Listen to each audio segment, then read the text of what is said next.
Hello, it's Carl Brower, Executive Analyst at iSeeCars.com, your one-stop automotive information source for car buying advice, car listings, and general analysis of what's happening in the new and used car marketplace. This time around, we're looking at the increasing presence of older used models within the used car market. We looked at over 169 million sales of used cars between January of 2014 and June of 2024. And what we see is an increase in the share for these 10-plus-year-old cars. That's what we're defining as older used models.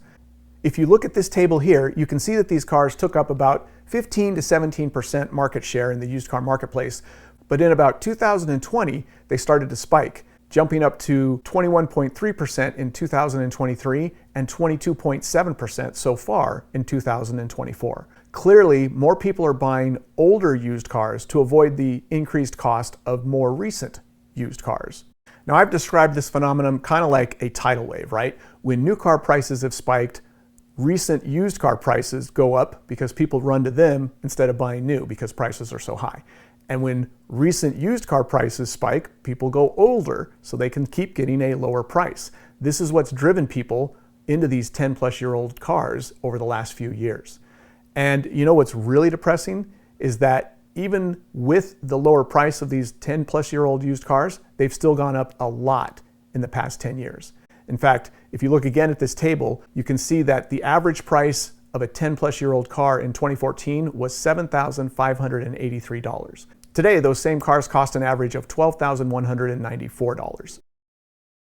These older used cars have actually dropped in price in the last couple years. They were at about $12,500 a couple years ago, but they're still over 60% higher than they were 10 years ago. So if you're trying to get an older used car and thinking you can do that for cheap, well, you can compared to newer used cars, but compared to what they cost 10 years ago, like everything else, they're far more expensive. Once we confirmed this jump in older used models, we decided to see which specific cars were growing the fastest within this group. And as you can see looking at this list here, it's mostly sedans, hatchbacks, and wagons. The Jeep Wrangler is the only SUV on the list, and you do see a couple convertibles like the Mazda Miata and the Mercedes-Benz SL, and of course the Honda Odyssey has to be in there to represent the minivan world. But generally speaking, it's sedans, hatchbacks, and wagons that are making up this list. Now, why are these cars growing so rapidly when we know that SUVs are so popular? Well, that's exactly why. If you're going to shop an older 10-plus-year-old car, you're trying to get the best price you can. You're trying to reduce your cost. And it doesn't matter what area you're looking in, but if you're looking between cars and SUVs, guess which is always more expensive? The SUVs. So the people who are looking at these older cars to save money, they're inevitably buying hatchbacks, sedans, and wagons because those are the cheapest 10-plus-year-old cars they can get.